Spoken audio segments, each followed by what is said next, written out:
టీచర్ల సమస్యలపై చట్టసభల్లో పోరాడేందుకు బీజేపీ నుండి కరీంనగర్, ఆదిలాబాద్, నిజామాబాద్, మెదక్ టీచర్ ఎమ్మెల్సీ అభ్యర్థిగా బరిలో దిగుతున్న విద్యావేత్త మల్కా కొమరయ్య గారిని ఆశీర్వదించి మొదటి ప్రాధాన్యత ఓటు వేసి గెలిపించండి. ఇప్పుడు మనం మాట్లాడుకోబోయే విషయం చాలా ఇంపార్టెంట్. కాళేశ్వరం మీద, కల్వకుంట్ల చంద్రశేఖరరావు గారి మీద, హరీష్ రావు మీద ఎవరైతే పిటిషనర్ కేసు వేశారో రాజలింగం క్రూరంగా పొడిచి పొడిచి పొడిచి పొడిచి పేగులు కూడా బయటికి వచ్చేలాగా అతి క్రూరంగా చంపడం జరిగింది. నిజంగా చాలా బాధాకరం. అతను సోషల్ వర్కరు, చాలా మంచి పర్సను. వాళ్ళ భార్య ఇండిపెండెంట్ కౌన్సిలర్, అక్కడ ఏ పార్టీకి కూడా సంబంధం లేదు. వాళ్ళ భార్య ఇండిపెండెంట్ కౌన్సిలర్గా భూపాలపల్లిలో ఉన్నారు. అయితే ఇక్కడ చాలా మంది చాలా రకాలుగా మాట్లాడుతూ ఉన్నారు. నేను కేసీఆర్ బయటికి రావడము, కేసీఆర్ మీద కేసు వేసినందుకే హత్యా రాజకీయాలు చేసినారు, కేసీఆర్ బీఆర్ఎస్ పార్టీ చంపేసింది అని చెప్పి మాట్లాడుతూ ఉన్నారు. అయితే ఇక్కడ కొన్ని అనుమానాలు అయితే ఉన్నాయి. కానీ నా ఎంక్వైరీలో, అంటే నేను తెలుసుకున్నటువంటి విషయం ఏంటంటే, అక్కడ కొన్ని ల్యాండ్ ఇష్యూస్ ఉన్నాయి.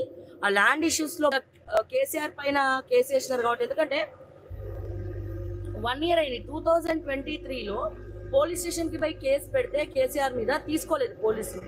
తీసుకోకపోతే ఏం చేసిండు, భూపాలపల్లి జిల్లా కోర్టుకి రాజలింగమూర్తి నా కేసు కాళేశ్వరం మీద పెడతా అంటే పోలీసులు తీసుకుంటలేరని చెప్పి సో కేసు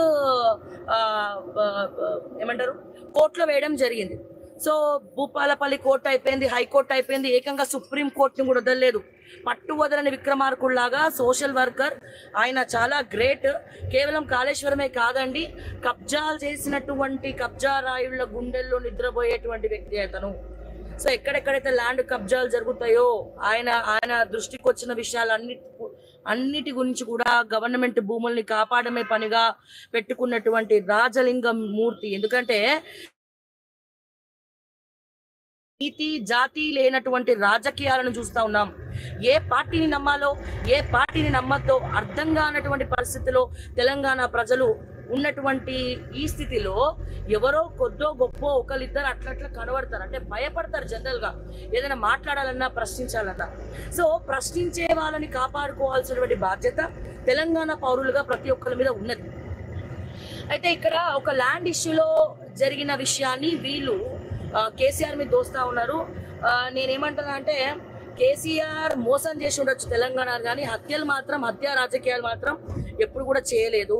అట్లా ఒకవేళ చేసుంటే ఈ పార్టీకి నేను ఎప్పుడో చచ్చిపోయేదాన్ని.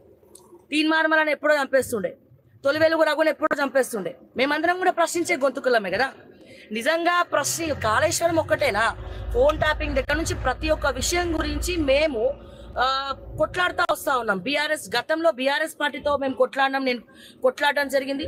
ఇప్పుడు కాంగ్రెస్ యొక్క విఫలమైనటువంటి హామీల గురించి కూడా రేవంత్ రెడ్డి గారితో కొట్లాడడం జరుగుతూ ఉంది. మరి ఇటువంటి సందర్భంలో నిజంగానే ఈ పార్టీకి ఎప్పుడో అప్పుడు మేము చనిపోవాలి కదా. ఒకవేళ బీఆర్ఎస్ పార్టీ హత్యా రాజకీయాలు చేస్తూ ఉంటారు, ఒకలో ఇద్దరు మూర్ఖులు ఉంటారు. బట్ ఇది ఇంకా వెలుగులోకి రాలేదు. అనుమానాలు అయితే ఉన్నాయి. కేసీఆర్ పైన, హరీష్ రావు పైన కేసేశారు. 1 year నుంచి కొనసాగుతూ ఉంది. అందుకే ఇది కేసీఆర్ చేయించిన హత్య, ఇది హరీష్ రావు చేయించిందని చెప్పి మాట్లాడుతూ ఉన్నారు. మీకు తెలుసు, ఇప్పటికి కూడా శ్రావ్య ఏ పార్టీకి కూడా పనిచేయలేదు. కేవలం ప్రజల పక్షానే మాట్లాడింది, ప్రజల పక్షానే కొట్లాడుతోంది. మీకు తెలుసు, ఒక ఇండిపెండెంట్ జర్నలిస్ట్ కానీ, ఏ పార్టీ యొక్క ఫండింగ్ కానీ, డబ్బులు కానీ, వాళ్ళకి డప్పు కొట్టే ప్రచారాలు కానీ నేను చేయదలుచుకోలేదు కూడా ముందు. సో నాకున్నటువంటి సమాచారం మేరకు నేను చెప్తా ఉన్నాను అనమాట. అంటే ప్రాక్టికల్గా మనం మాట్లాడుకునే ఉంటే, నిజంగా బక్కా జడ్సన్, అసలు మెయిన్ పిటిషనర్ ఎవరు ఆ కేసులో? బక్కా జడ్సన్ అన్న. సో నిజంగా చంపేది ఉంటే జడ్సన్ చంపాలి. అంటే ఒకవేళ అటువంటి పరిస్థితి వస్తే కనుక నేను చెప్తున్నాను. సో అంటే ఇంకా నా తెలంగాణ అంతటి పరిస్థితులకి దిగజారలేదు. ఇది రాయలసీమ కాదు, ఇది ఫ్యాక్షనిజం కాదు. ఇప్పుడిప్పుడే కుల రాజకీయాల మధ్యలో చిచ్చు పెట్టి పబ్బం గడిపించుకునేటువంటి పబ్బం బ్యాచ్ చాలా ఉన్నది. ఇంకా అటువంటి స్థితికి దిగజారలేదు.